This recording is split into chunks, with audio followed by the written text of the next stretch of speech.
All right. Good afternoon, and good morning to some. Um, Again, we have another stream here. Have another study here on the Oaken. Um, and as the title said, it's information without application is like a boat on dry land. Um, I mean, we know so many people throughout our lives who pretty much, have they have all of this good information. They've absorbed it all, whether it be spiritually or just in our practical lives, and they know these things, but they just won't apply them. And here today, we're going to go into the scriptures to show what it says about that. And I will be reading from the Amplified version, and I'll be starting first with James chapter 1, verses 22 through 25. I'll give everyone time to kind of get there. Yeah, don't forget to like, share, and subscribe. I appreciate it. Yeah, don't forget to hit that like button on the way in. All right. All right, now be starting with verse 22 from James chapter 1.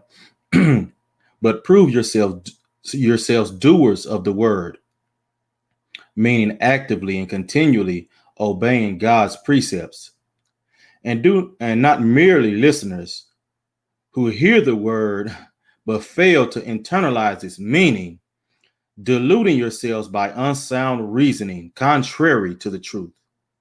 It says a lot right there. That speaks to what the title is. Information without application. It's that unsound reasoning. It's like having a boat on dry land. It's not worth anything. It's not. You can't even use it.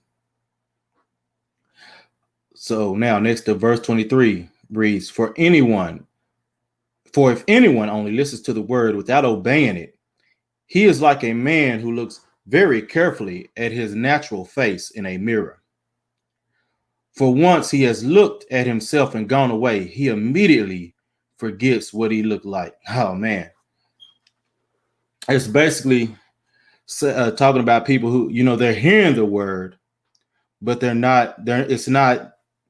hearing it, but they're not really actually listening to it. They're not trying to gain any actual knowledge of it to be able to apply it. And the application is what it's talking about, is the not obeying. That's the application of the knowledge, obeying and following the precepts of truth. Moving on to verse 25. But he who looks carefully into the perfect law, the law of liberty, and faithfully abides by it, not having become a careless listener who forgets, but an active doer who obeys, he will be blessed and favored by God in what he does in his life of obedience. So basically what it's saying here,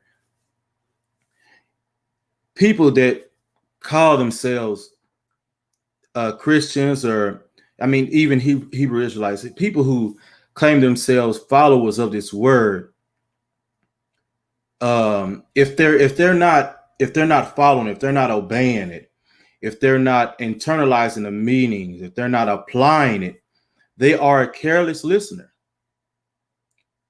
And those individuals who do not apply it are not favored by God. So these are people that are not true. It's basically stating that someone who is sitting on the fence is not on the side of God. If you're a fence sitter with him, according to him, you're on the other side. You are in opposition of him. So you can try and sit on the fence in life all you want. Not picking a side doesn't mean that you're not going to be able to. You're going to be able to later pick one. No, it means he's going to pick the side for you. and what it means is that you'll be shown to actually be in opposition to him. Good morning, Liam. Good morning, Liam. Good to have you in here. Don't forget to hit that like button on the way in here. Thank you for coming in. Get back to the all right. Next, I'll be going to 2 Timothy chapter 2, verse 15. I'm reading from the Amplified version again, which about all of them will be. I've got one more book to read from after this one. Give you a little time to get there.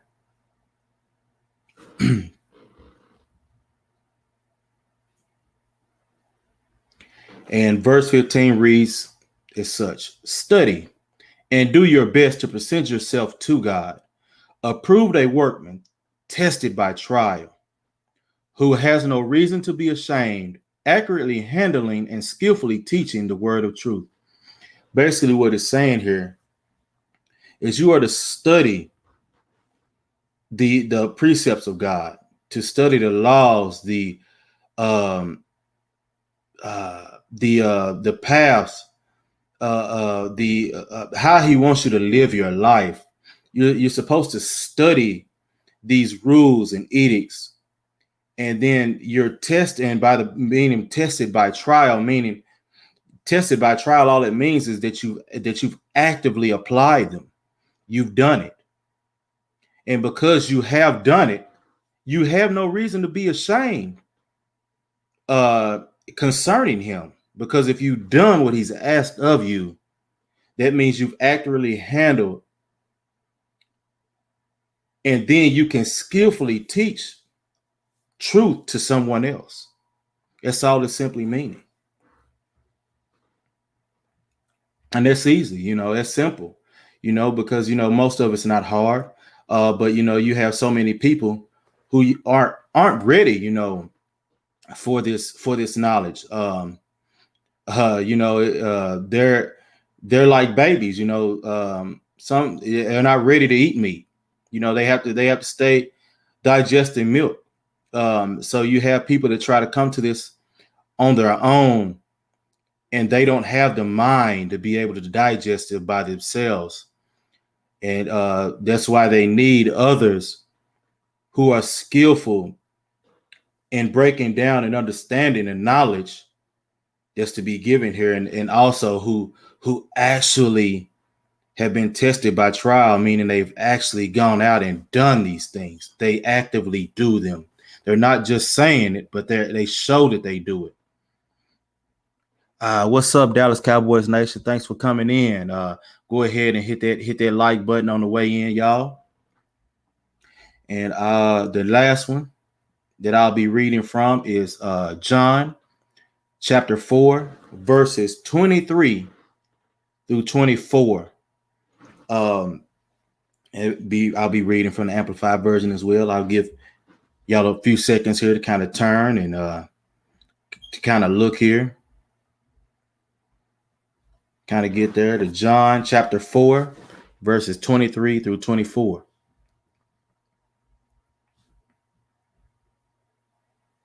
All right.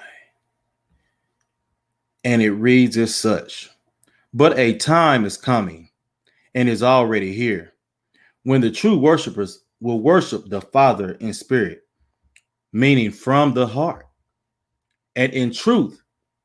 To the Father seeks such people to be His worshipers, meaning the Father seeks people who know the truth and who actively practice it, who are what they say they are, who show it. They're not just saying they're one thing and doing something else. He seeks people who say they are this and then also show it. Those are the people He seeks to be His worshipers. Those are the people He seeks to be His followers.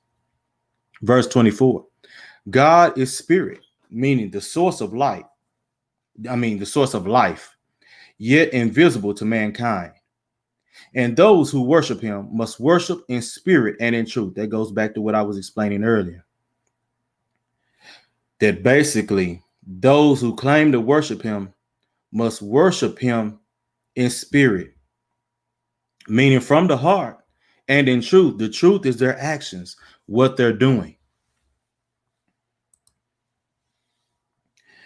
I mean, when you look at all these people who claim to be Christians and followers of him, and I mean, if you've been to the church, you see them in there, you know, they put their best outfit on, come looking for attention and trying to show themselves to be something. But all the while, you know what they were doing yesterday or last night, or you may even see them in there. You may even see them in there in the church at that moment, showing themselves to be something else other than what they claim to be. Um, that is, them not applying this truth and that knowledge. That's them just being a boat on dry land, meaning they're good for nothing. They're of no good to anyone. They're of no use for anything because they can't teach anyone. They can't teach anyone how to actually apply this because they themselves aren't applying it. But that's all I have. And what I'm going to do is I've already kind of got it set up, but that's all I have for this lesson. And what I'm going to do is I'm going to open up the barbershop talk right after I end this stream. And that way, we can get some fellas in here. We can get everybody up here to kind of talk about what they gathered from this. Or, if you just have any questions in general, you can ask. But I want to thank everyone for coming out. And hey, peace.